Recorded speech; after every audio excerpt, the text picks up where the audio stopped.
Hello and good evening to a Thursday night Trust Your Exit Plan. Tonight's going to be a little different show. I got the Jesse here with me, so he may or may not interrupt the show a bit here tonight. I have countless notes here tonight that I plan on going over and really covering. I have a few things that I want to discuss first. First of all of us have had the adventure of being stuck in an airport. And that happened to me last week. I'm not going to say anything negative necessarily about the Atlanta airport. But what I am going to say is you have a lot of nerve getting on the microphone when you're there 8 hours waiting for the next flight that got canceled, you hear that the mayor come on, I don't know, whatever it is, twice an hour, telling you how it's the most efficient airport in the world. Now, I'm not necessarily calling the man a liar. I'm just saying flat out telling you, I don't think he flies much, if you know what I'm saying. I don't think he's seen many airports. That was a disaster, an absolute cluster of an operation. People were telling me you go over there, and then when I get over there, they tell me, no, you're in the wrong place, sir. And they were in uniform. Now, it's kind of the world we live in, and I kind of get all that, and it's really not what tonight's video is about. But I tell that little story because when the lady at the counter says, sir, we have a flight for you, that's the good news, and it's in 8 hours, so you're going to have to sit right over there for the next 8 hours. A lot of people get upset and stomp their feet, and I sit there and say, well, wasn't meant to be on that flight, evidently. So maybe I've got, 8 hours to contemplate life, crypto, finances, family, people, all of it, reflect on the weekend I had. That's typically when these brilliant ideas come to us, when you've just got nowhere to be all day to get there. It's so key to pay attention in those moments, those times of your life that you think are so burdensome, and you'll get yourself all flustered. And I just remember seeing people pounding on counters, and just, yelling at their kids. And it's like, well, not the kid's fault, Anyway, it's a time to get in tune. And it really gave me 2 days of sitting around doing much in an airport, literally 48 hours I was there, and contemplating crypto, life, finances, all the above. See, we get busy with our lives and we forget to just sit down and listen. And while doing that, I learned that I don't listen enough. I don't pay attention to what the universe is really trying to tell Allan. And call it consciousness, source, God's love, light, energy. It's coming to you at all times. All times. And it's a matter of how in tune you are as to how much of it you obtain. Because it's coming, it's not for me. I'm not the only guy getting this download. You know what I mean? So then I realized how many shows I had done. I think I'm pretty close to 500 shows I've done. And I thought, and I looked back at it and I thought, well, there's really a lot going on when I'm trying to do a video.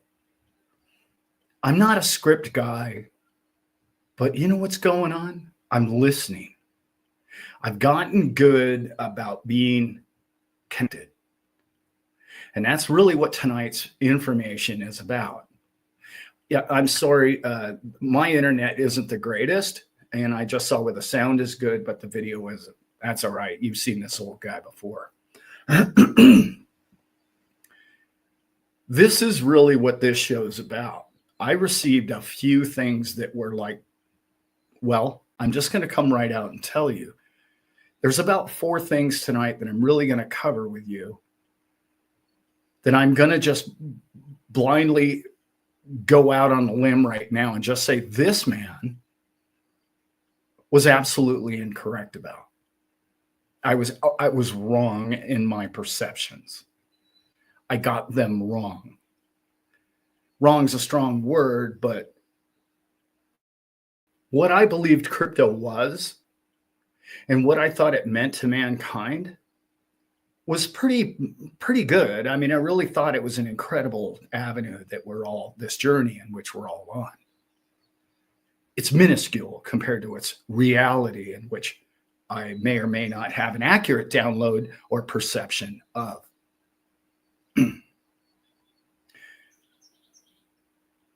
I thought it was simply a way for the average person to purchase something at a low price and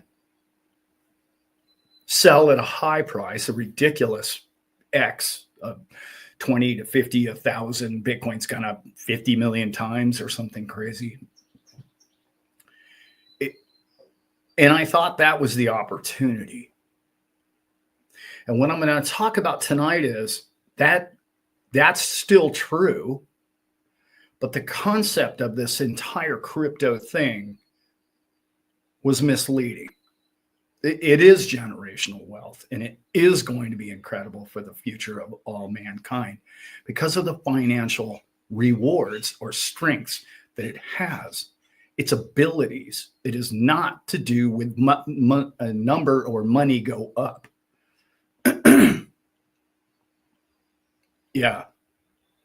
It's really important that we understand that tonight.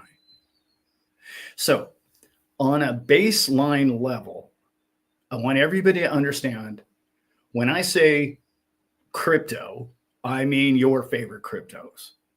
When I say Bitcoin, I don't want it to trigger something negative with you. It's because Bitcoin is being used in a manner in which I'm talking about.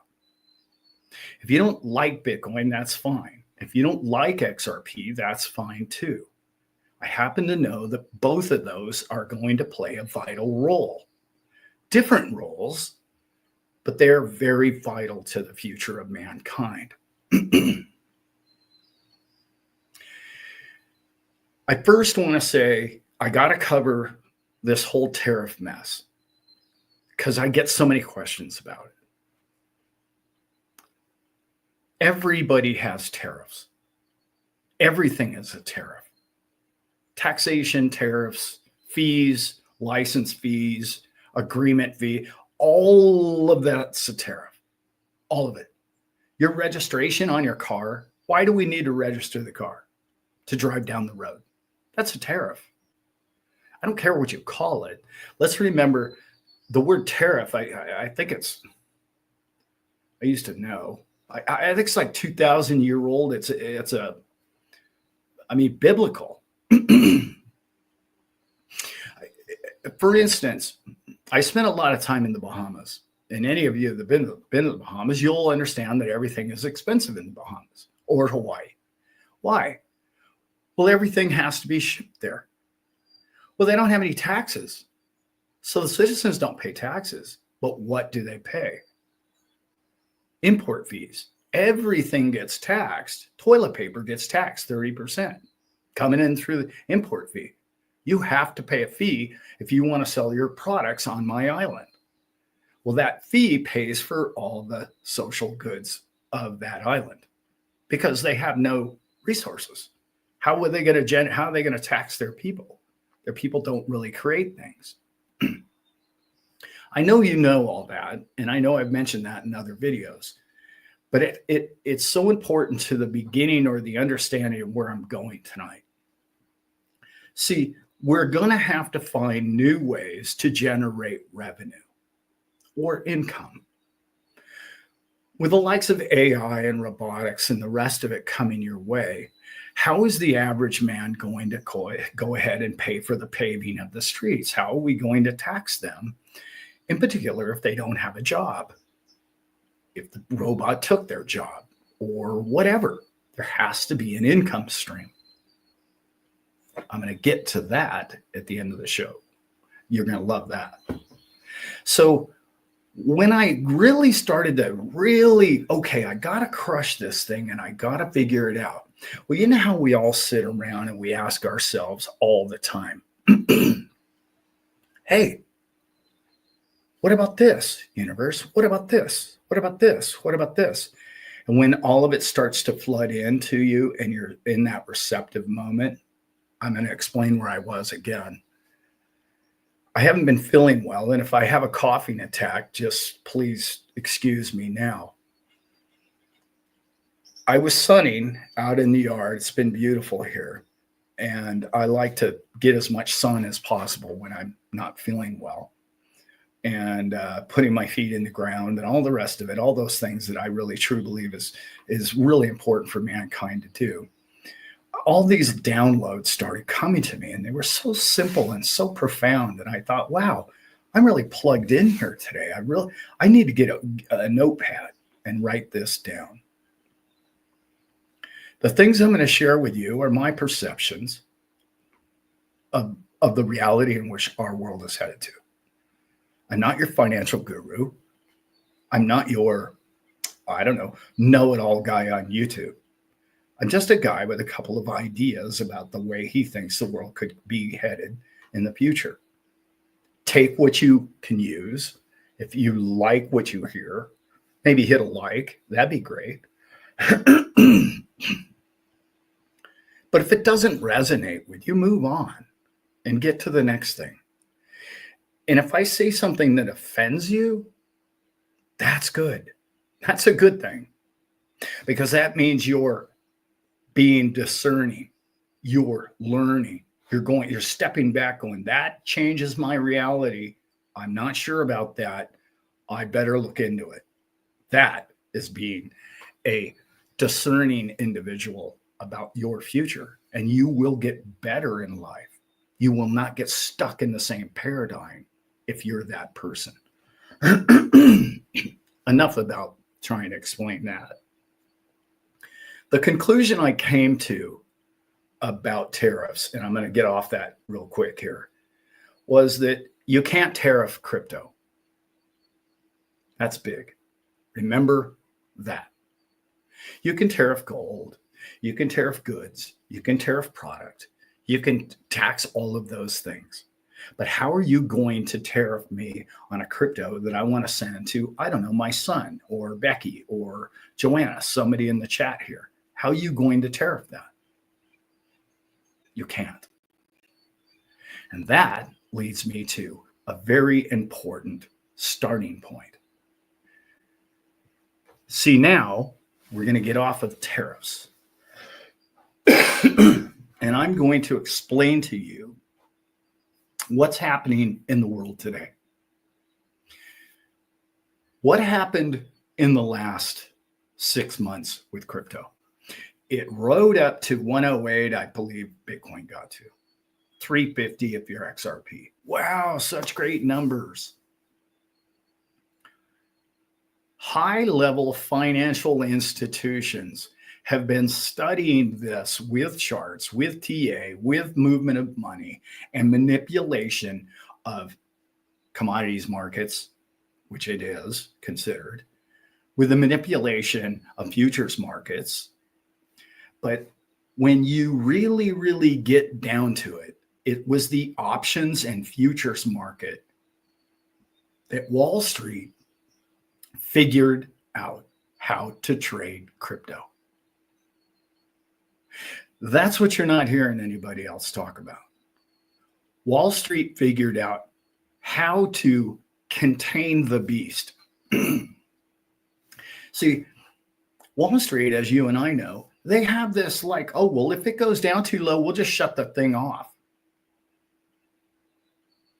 Does that sound like a fair and open market? No, they didn't have that with crypto. That allows them to get the price range in a large trading zone. And if you look, it trades in those zones. No matter where it is on the chart, it trades in those zones. That is pure profit.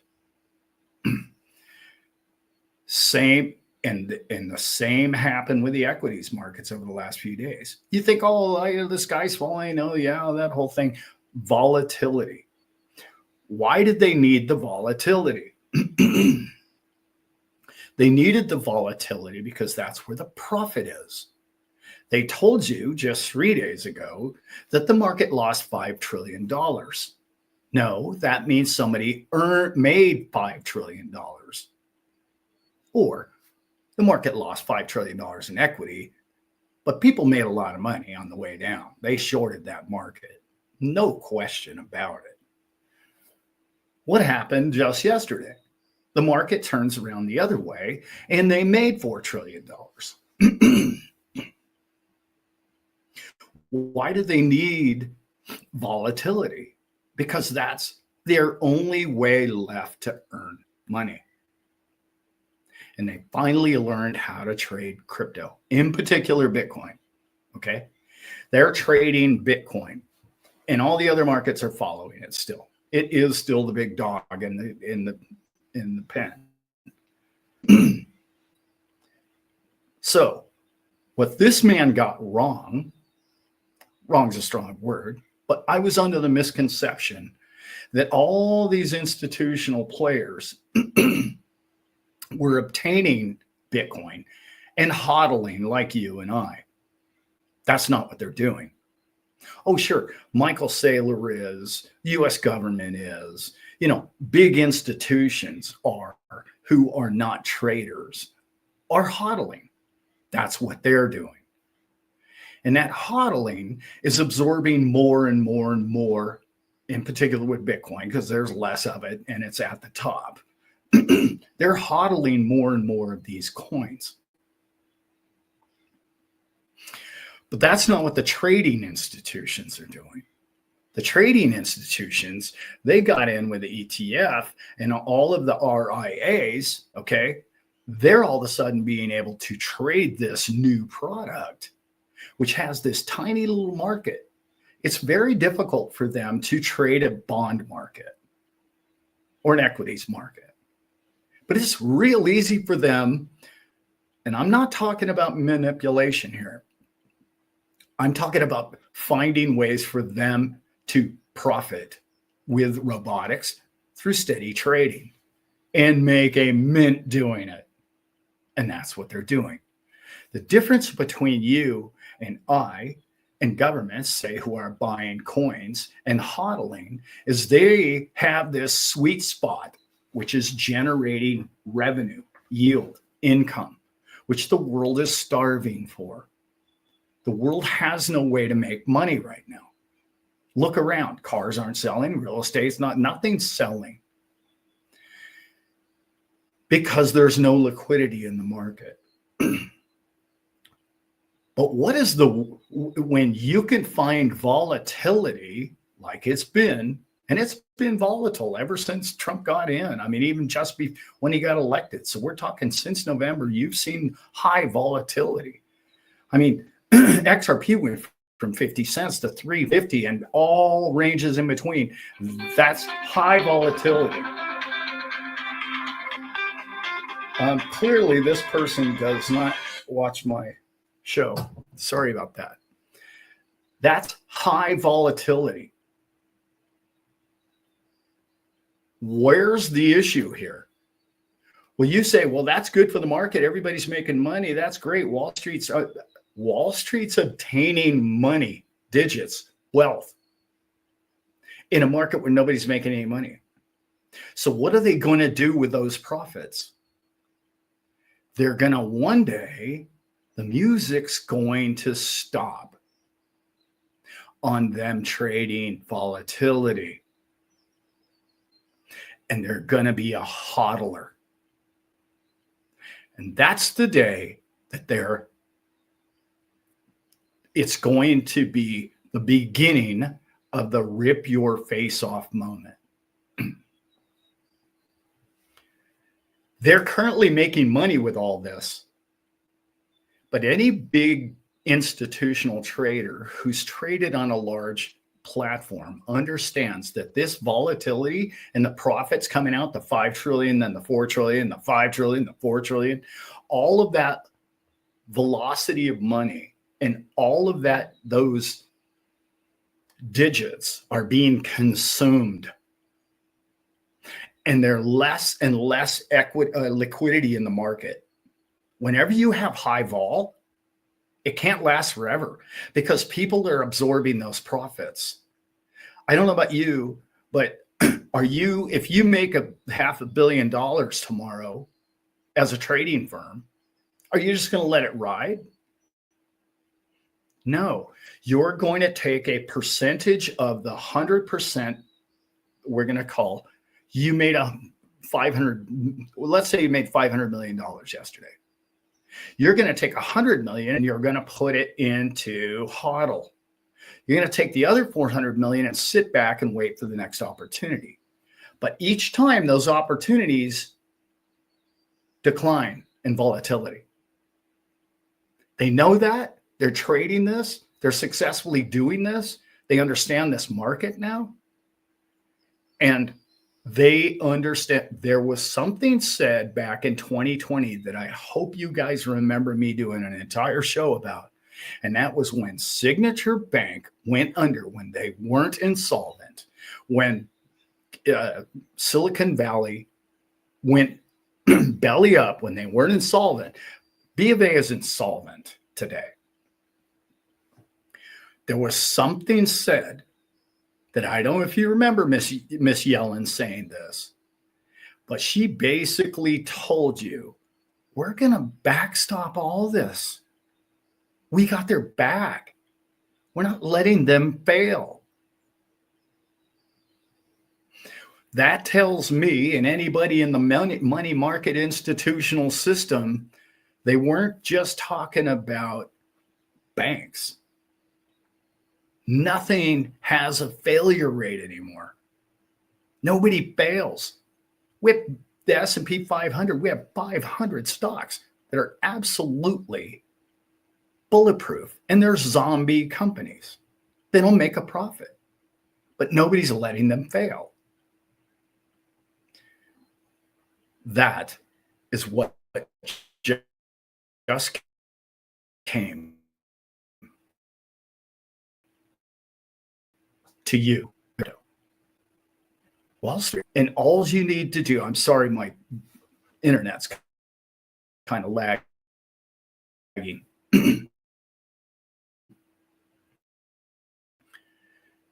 Wall Street is no longer happening. We're not going to $3,000, $5,000 Bitcoin any longer. That's not going to get financial guru. Sorry about my internet. It's really dragging here tonight, guys. Sorry. Hopefully the isn't.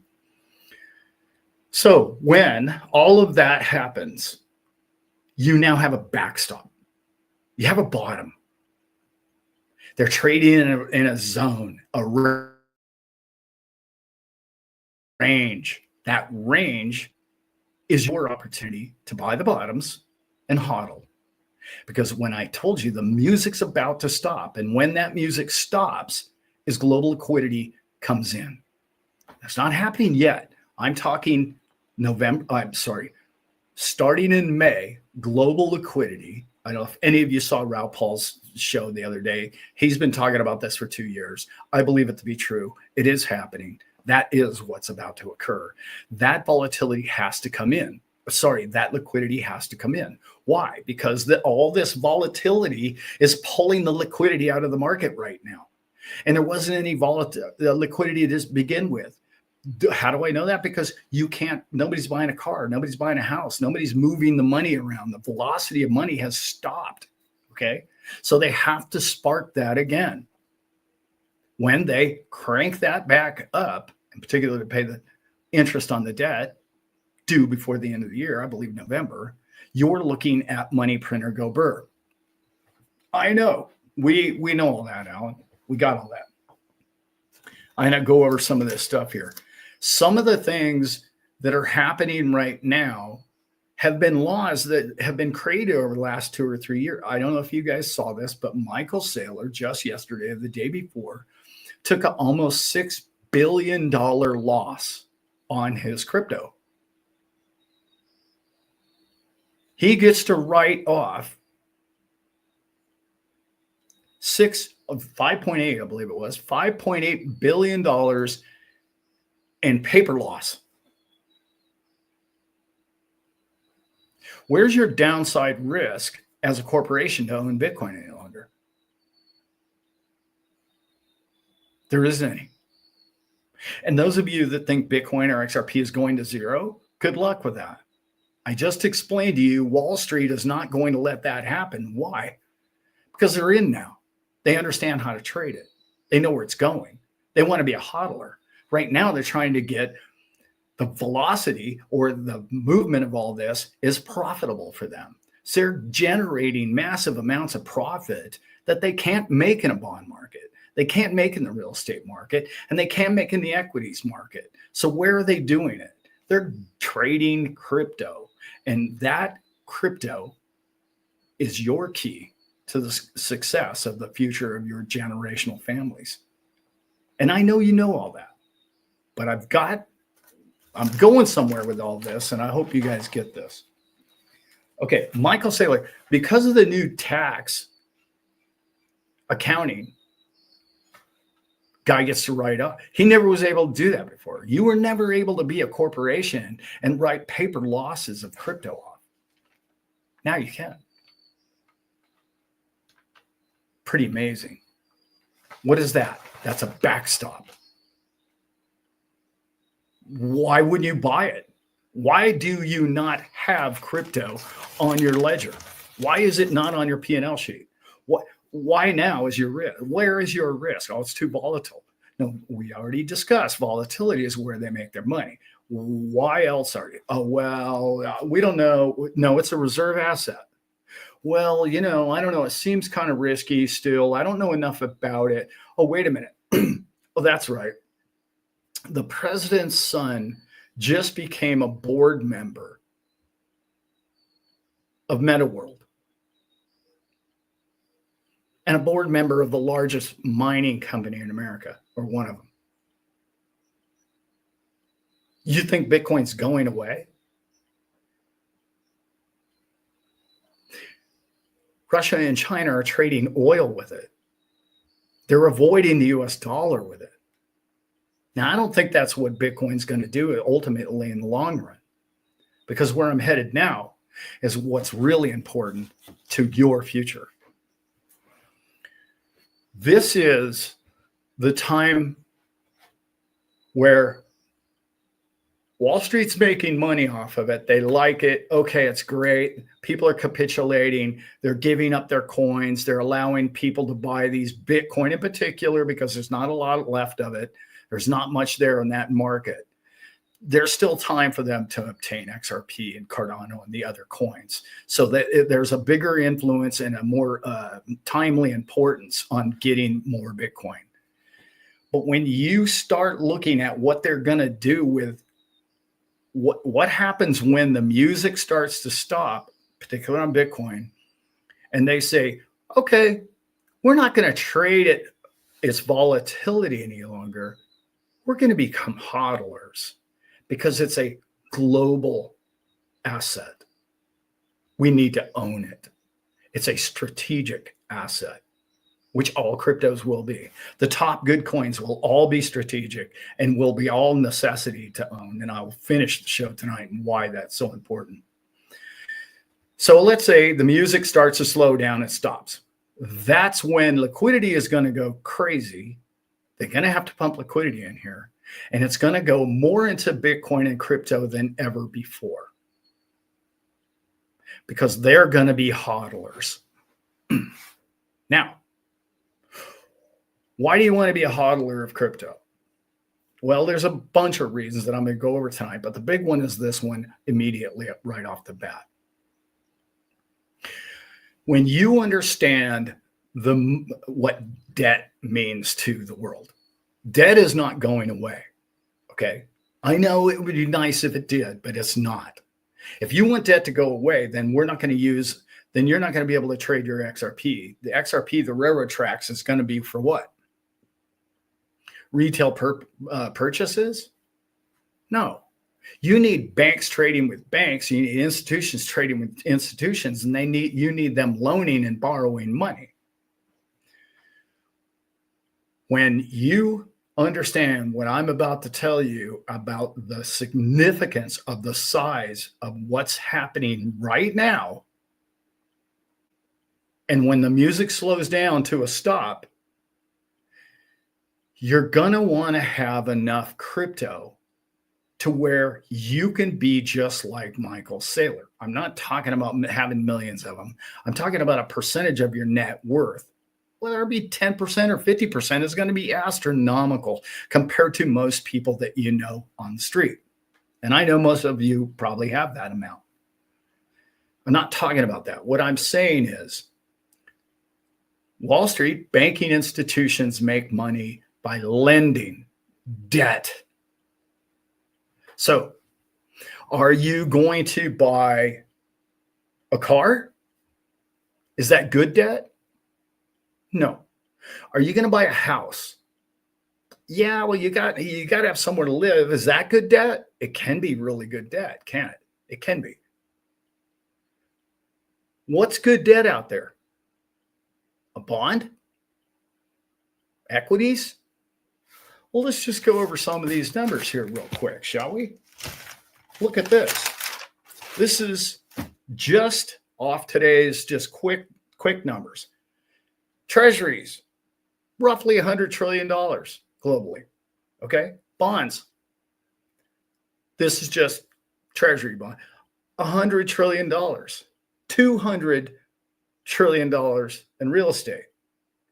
Derivatives, $1 quadrillion. What do all of those markets have in common? This is what came to me. What do they all have in common? Let's see. Treasuries, Wall Street gets rich. Real estate, banks get rich. Oh, I don't know. Derivatives, both get rich. Okay. How does mankind get rich?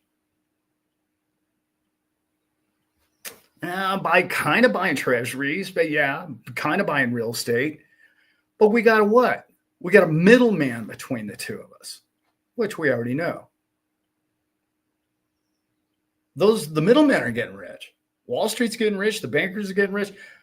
But wait a minute. That's $100 trillion. That's 3, 4. I don't know. What is that? Quad and a half. The difference is this.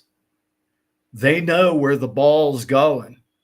And where the ball is going is they're going to loan debt secured by crypto, in particular the top 5, definitely Bitcoin. They've already come out and told you that in every way and form possible. The second in charge of the crypto council, Bo, came out and said that we're going to be the capital of the Bitcoin world. What does that tell you? They're going to loan all debt out. Why do we need to loan more debt? Because if you look at what they're doing with Elon and the rest of it, they're contracting spending in frivolous uses. So they're going to pull $1 trillion out of ridiculous spending. Well, where are they going to put that $1 trillion? They're going to put it somewhere, right? No, they're just going to make our budget go down. No, they can't do that because that is not how debt works. You must continue to keep the same debt level or increase debt level, because what you're doing really is just writing new paper on old paper, which leads me to why we're writing new paper on what? Are we writing new paper on gold? Possibly. We're going to write a lot of paper on crypto. A lot of it. Why? Because the public is completely tapped out on real estate, and the public is tapped out on buying washers, dryers, and Ferraris. Okay? They're tapped out. What do they need? What does the public need going forward? Remember, in the beginning of the video, I mentioned we have AI and bots coming after us, don't we? What does the public need to generate a monthly income to pay their rent, to pay their bills? They need revenue. They need income. How do they plan on doing that? Well, let's stop and go back. Does treasuries give you, if you've got a lot of money, treasuries, you can live off those kind of, right? That's old school. It's not the future. That's not what's going to happen, right? 5% a year, that's not going to do it. Are any form of bonds going to do it? Can you really live off real estate? Yeah, it takes being leveraged. You got to be leveraged 90%. You got to buy 4 or 5 properties, and hopefully you get paid more than the mortgage costs you. Who's really getting rich there? The bank is, because the bank didn't put any money out. So now we're getting to what I keep talking about on this show. They're going to borrow money, lend money against crypto. And you say, well, gosh, Allan, I don't like when they write paper on top of products. I don't like derivatives. I don't like that it's not the real thing. Neither does this man. But remember, they must increase the debt annually, constantly, or we fall into not a recession, we fall into a depression. So you've got to get people to borrow money. If that money that they borrow comes to them nearly free, where's your overhead expense to purchase crypto? How can the bank justify spending more or charging you more than the market value of one XRP coin? They can't. But they do want to loan it out. And they do want to hold those coins under their roof. Because if you default on that loan, they get to keep the coin. But what do you get to do? You get to finally, for the first time in the history of all mankind, as you get to generate a monthly income off of something that costs you nothing to own on a monthly basis. Particularly if you already have the capital and the cash and the crypto, like many of you and I do. This is key, because they now have the perfect item to sell to all mankind, and they're going to do it. They're going to write paper against paper on top of paper, creating debt on top of crypto. Do I like it? No. Is it going to make number go up? This is where this show gets good. See, all of those numbers that I just gave you, 1 trillion, 100 trillion, 100 trillion, 200 trillion, and 1 quadrillion, all must be tokenized. Not maybe, must be. It's mandatory. Because, see, the bank understands now what DeFi is. The bank already understands lending, but now it understands what DeFi is. And when we looked back at what they were talking about, and Congress is about to pass, these stable coins are going to allow them to generate income with stable coins. They're going to allow you to transfer in and out of your crypto through stablecoins. They're going to allow you to generate massive amounts of monetary wealth, because what does the world need? We don't need more toasters. We need income, because AI and robotics is coming to a job near you. DeFi and simply borrowing against the value of Bitcoin and XRP and other coins is going to create the new monetary system with old laws and rules. See, when you start to loan money like they do, yet what the people are borrowing with that money generates money, it's a win-win. System wins, public wins. It's not maybe. That's where we're going. Again, my opinion. It came to me clear as a bell. I know we've had these kind of talks and thoughts before, but not like this. They've been setting this thing up for about the last 5 years. And that whole previous regime was just stalling everything. The music is slowing down. Banking institutions have already been working on this network that you and I know as the XRPL network. We already know that. We already know that's the transactions.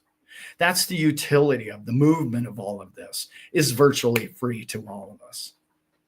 The slivers of pennies of money that's being made back and forth is you and I's profits forever and ever.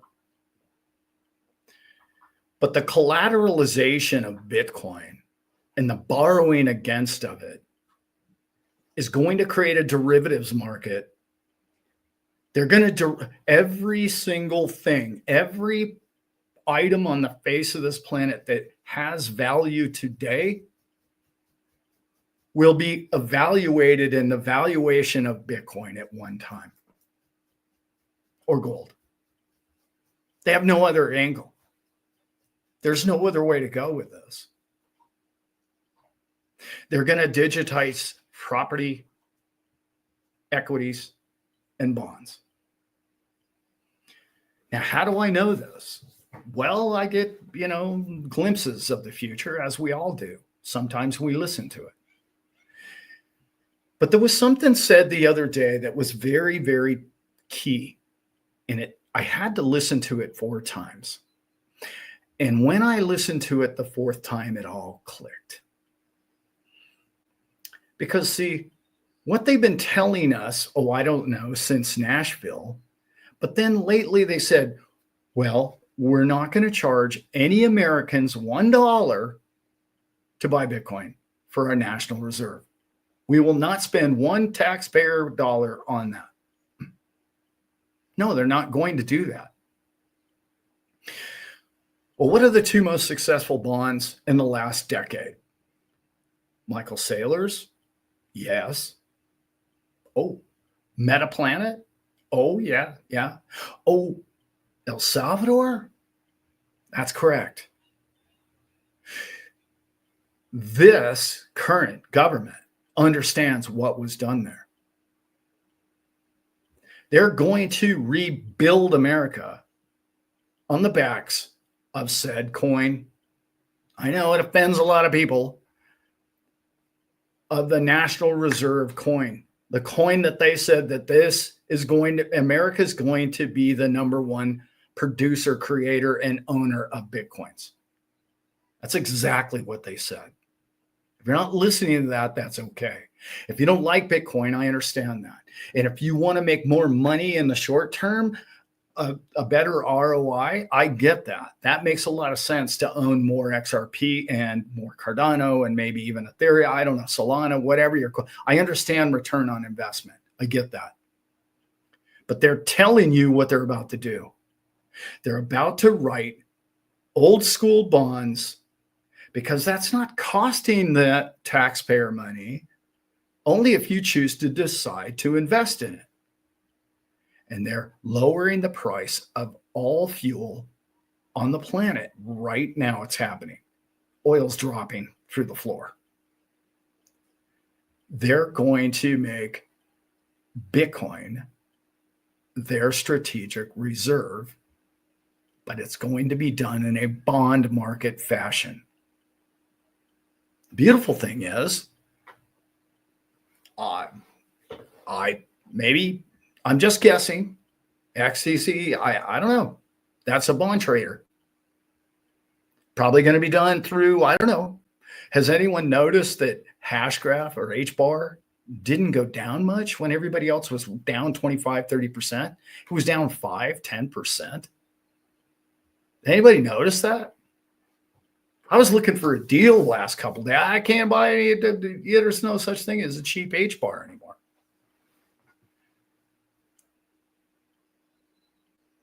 This man's opinion is this. They've learned how to make money with crypto. They were afraid of it. Let's also remember, I know you don't like Bitcoin. That's okay with me. You're going to make more money with XRP in the short term, and I believe that to be true. But let's remember, long before they said gold was a tier 1 asset, they bought gold. And I'm talking about central bankers. And I don't know if you guys noticed, but the central bankers are buying Bitcoin today. No, they're not advertising it. In fact, they're telling you not to buy it. In fact, they're not even, Donald Trump's not even telling you to buy Bitcoin. They're all out there telling you what's happening and where we're going with this, but we're not telling you to buy it. And I don't think it's a good investment as XRP at this point. That's this man's opinion. I think you're going to make more money with XRP. And I've said that on this channel forever. But I certainly do love the fact that I own Bitcoin. I don't own a ton of it, but I own enough to help me sleep at night. That is important. Okay. I only talk about this because that's the big picture of what is happening. And if you don't like it, that's one thing. Then tell me where I'm wrong. I know, and don't tell me that they're just going to rug pull this thing. Maybe, but I'm seeing too many government agencies using it, working with it, and happening with it. Now, financial institutions have learned how to profit from it. Now, how do you create an economic boom? Page 3. How do you create this economic boom that this man is talking about, this orange-haired guy and other people? You get your people wealthy. You have to find a way to get people wealthy. You have to get more money coming into their pocket than going out. That's how you create prosperity. That's how you pay the national debt back. That's how it's, if you cannot get people earning money, in particular in the next 5 years, if you can't get people earning money by not going to work every day, you're in trouble. Where's your economy coming from? It has to come from something. You're so far ahead of the ball on this. Other people that you know are going to have to go to the banks, and I'm telling you, it's going to happen overnight. One day you're going to wake up and your XRP is going to be hundreds of dollars and Bitcoin's going to be millions of dollars, and it's going to happen overnight. Because why would a bank want Bitcoin to be $100,000 when they know it can be $1 million? They make more money the bigger the number. Remember, all of your financial institutions make money off the percentage of the size of your account. Think about it. They make way more money, number go up. They're loading up right now, people. What I'm trying to say through this whole video is that they learned how to trade it to be profitable. The profits are on the side, and they're only 5 or 10% of their valuations are going into crypto at this point. But they're loading up, and they're getting ready for when the music stops.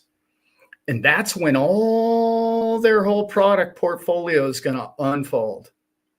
And you're going to be able to buy XRP any bank institution. You're going to be able to buy Bitcoin any planet, any nation, state, or bank in this planet. And you're going to be able to take out a loan to buy it, because you're going to have those things, because you need money and you need income, and you can't compete with AI. Now, a lot of what I've said tonight may or may not resonate with anybody, but I need you to get the concept of how money is made at the top. It has absolutely nothing to do with a lot of what I just said, which is earning interest on money. Mostly how the big financial institutions make money, I shouldn't say that, above the financial institutions, is creating money out of nothing. In other words, like the Federal Reserve is able to create money, and they don't have any money, and they're not federal, and they don't have any reserves, and they get to say they have money. That's a big problem for them with crypto. That's a very big problem. So are they ever going to want money to go away? And I'm talking money in the average sense of digits currency. No, they don't want that to go away. But fiat has to go away to some degree, right? No, it doesn't. As long as you create this value. And what is value? Let's talk about that for 1 second. Value is what you believe it to be. Value has nothing to do with what the man or the system tells you is valuable. Nope. Value is what you think is valuable. Personally, a black truck, I'm not into black trucks. I like blue trucks or white trucks. That has more value to me. It's a personal thing. Valuations are the same. Mankind's going to use what man wants to use, and man's going to save their money in the thing that goes up, not in fiat digits that always get diminished. That's why stable coins are not going to conquer the world. Cryptos will. That's why when people tell you that, oh, stable coin, I don't know, I don't understand what Ripple's doing, because isn't XRP just a stable coin? Absolutely not. That's not what it is. Okay? They're completely different products.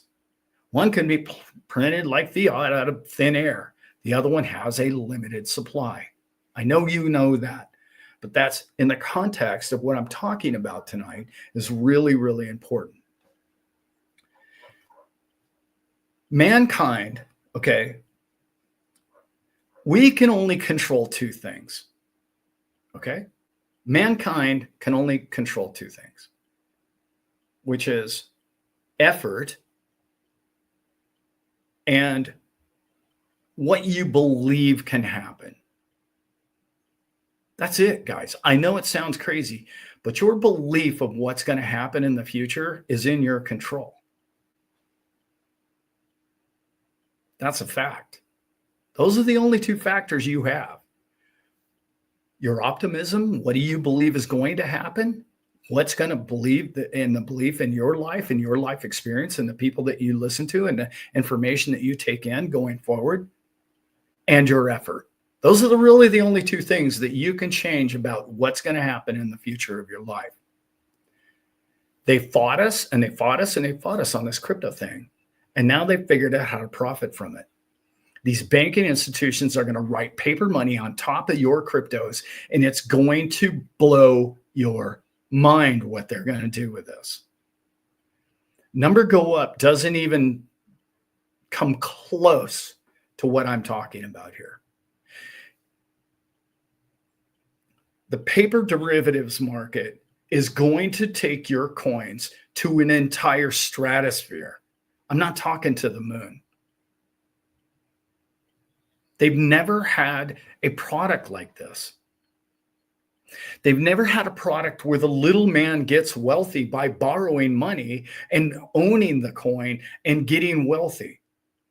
Why would that merry-go-round ever stop? Why would that music ever stop in the history and the future of all mankind? It won't. That's the big picture. The item in which you own and we own is the answer to the technology coming to you that is stealing your job and your livelihoods. There's no other way around that. It's coming for your job. Yet you have the kryptonite and you have the product that all banking institutions want to own today. Whether it be XRP because they need the transactional utility case of it, or whether it be the collateral and that be the Bitcoin of it. Those two things are going to generate quadrillions of dollars for mankind going forward. I know it's a big number. They have nothing else. You can't continually blow real estate bubbles in homes. That's not going to work. You can't make real estate should be going down in value. Why? Why do you say that, Allan? Homes always go up. Homes don't go up in value. Fiat gets more worthless. It takes more fiat numbers.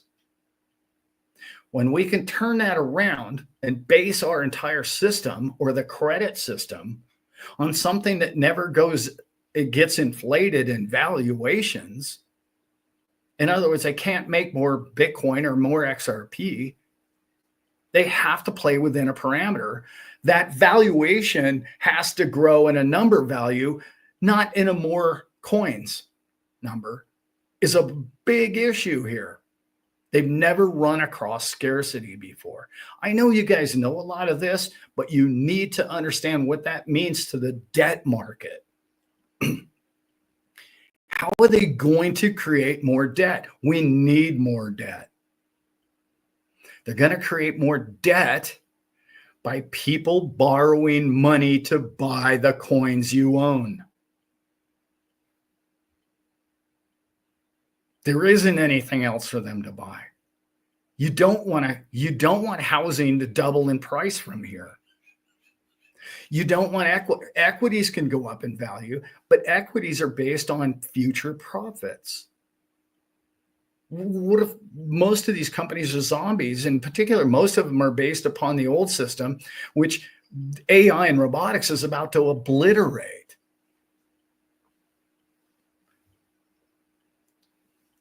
I've said a lot here tonight, and it's half of what I have written down here. There's a conclusion I want to get to, but I'm not going to get there tonight because it's so big. What I've already shared with you, I hope it resonates with you. How important debt, the creation of debt, and how important that is going forward for mankind.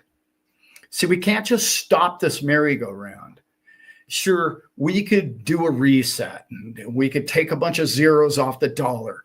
What happens when you take a bunch of zeros off the dollar? And there could be a reset coming. There's a lot of people calling for that, a new Bretton Woods. And I get it. It's been since 1945 since we've really done that with the US dollar. And it's probably a necessity ever since 71. They've just blown this bubble, this digit bubble out of nothing.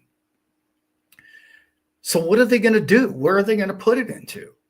Are they going to use gold? Probably. Are they going to use real estate? It's almost impossible to do that with real estate. What else do they have? Think about it. They've only got one avenue to go down. And the smart people have already figured out where that ball's going. Quadrillions, people. Do you understand the valuations that have to occur?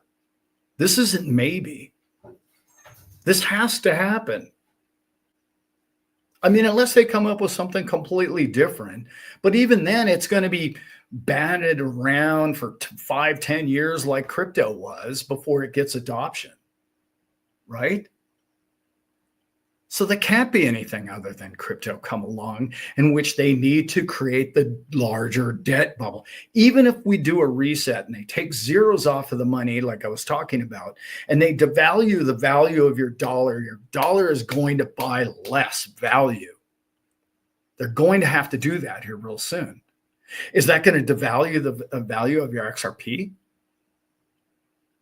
They're going to make the value of your XRP go up. And they all know that. Why do you think they're all buying these top coins? It's all over the counter purchases. And now the sun's in my eyes, and now I've really kind of made a mess of this whole thing. I don't know that I explained that all very well tonight. I hope I did. I hope you got something from this. I hope you understand where we're going with this. It's bigger. It's bigger than your XRP going to $5. It's bigger than that. Okay. It's bigger than Bitcoin going to $1 million. The fact that Bitcoin isn't $1,000, the fact that Bitcoin is worth more than one single US dollar, like a stable coin is, should be all the clue you need. What do you mean? It's worth $1.10? That's absurd. Money is worth more than some digital thing. That's all you need to know. It went to $108,000. Why? Ask yourself why. Why is an XRP coin worth more than a single dollar? There's no stopping this now. They can't stop it, and they're all on board. And they're all getting on board at a level that is necessity to the future debt of the world. I know, debt bad. I get it. You and I understand that.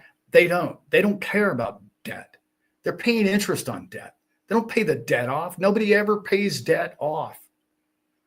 That would be deflationary, and it would crush us, and we would all be in a depression. They're not going to do that. They may have a reset, and the reset, again, I'm repeating myself at this point, is going to make your crypto values double, if not triple, basically overnight. Anything like your gold or your house or things that have intrinsic value are going to go up in value. This is happening now.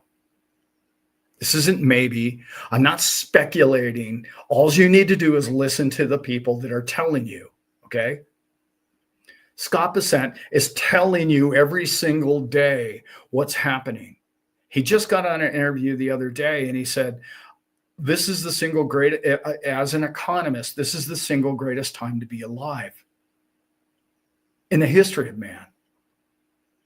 Here's this man who, no matter what you thought of what he did with Soros and what he did with Japan, and this man has been around for 40 years in this business. And he was chosen to be in the seat he's in because he's about to make evaluations go from fiat to crypto. Fiat to crypto. Not fiat to stablecoin. Don't listen to people tell you that stablecoin is the same thing. I know you know that because the evaluations aren't there. They can't be because of scarcity. And these bankers don't understand it.